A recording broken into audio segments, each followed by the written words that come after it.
जालना, यवतमाळ आणि जळगावमध्ये 10वीच्या पेपरला कॉपी बहाद्दरांचा सुळसुळाट। परीक्षा केंद्रांवर कॉपी पुरवण्यासाठी मोठी गर्दी झाली। मराठीच्या पहिल्याच पेपरला कॉपी मुक्त अभियानाचा फज्जा उडालाय। 10वी परीक्षेसाठी केलेले सर्व दावे पेपरच्या पहिल्याच दिवशी फोल ठरले। 10वीचा मराठीचा पेपर फुटलाय। पेपर सुरू झाल्यानंतर अवघ्या 15 मिनिटातच प्रश्नपत्रिका बाहेर आली आहे। शाळेच्या भिंतींवरून उड्या मारून हॉलमध्ये कॉपी पुरवत असल्याचा हा व्हिडिओ व्हायरल झालाय। जळगावमध्ये सुद्धा 10वीच्या पहिल्याच पेपरला कॉपी मुक्त अभियानाचा फज्जा उडालाय। काही परीक्षा केंद्राबाहेर कॉपी बहाद्दरांकडून सर्रासपणे कॉपी पुरवल्या जात असल्याचं समोर आलंय। परीक्षा केंद्रावर पोलीस कर्मचाऱ्यांसमोरच कॉपी बहाद्दर कॉपी पुरवताना दिसून आले। जालन्याच्या बदनापुरात सुद्धा जिल्हा परिषद प्राथमिक शाळेच्या परीक्षा केंद्रावर कॉपी बहाद्दरांचा सुळसुळाट पाहायला मिळाला। शिक्षण विभागाचे कर्मचारी असताना देखील कॉपी पुरवल्याचा प्रकार या ठिकाणी घडलाय। शहरातील झेरॉक्स सेंटरमधून प्रिंटआउट काढून विद्यार्थ्यांना पुरवल्या गेल्या।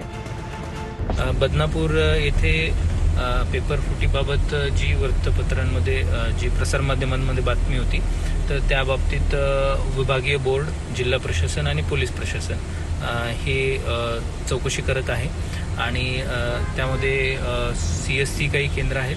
प्रकरणामध्ये विभागीय बोर्ड आणि पोलीस प्रशासन, जिल्हा प्रशासन यांच्यामार्फत या प्रकरणाची सखोल चौकशी करण्यात येईल। दुसरीकडे जालन्यातच मंठा तालुक्यातील तळणी या जिल्हा परिषद हायस्कूलमध्ये सुद्धा कॉपी पुरवणाऱ्यांची गर्दी झाली होती।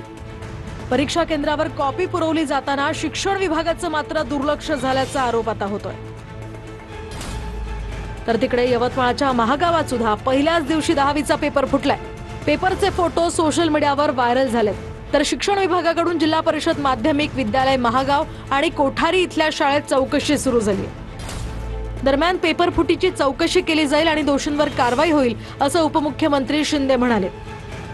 त्याची चौकशी केली जाईल आणि आम्ही ठरवलंय कॅबिनेटमध्येच की कॉपी मुक्त महाराष्ट्र करण्याचा संकल्प आपल्या सरकारने घेतलेला आहे आणि ज्यामध्ये जे दोषी असतील त्यांच्यावर कठोर कारवाई केली जाईल। तर जे सोशल मीडियावर व्हायरल होते किंवा वृत्तवाहिन्या व्हायरल होतं ते प्रश्नपत्रिकेची पानं नसून ते मध्ये काही इतर पब्लिशरचं काहीतरी पानं दिसतात। त्याचा आणि प्रश्नपत्रिकेचा कोणताही संबंध नाही।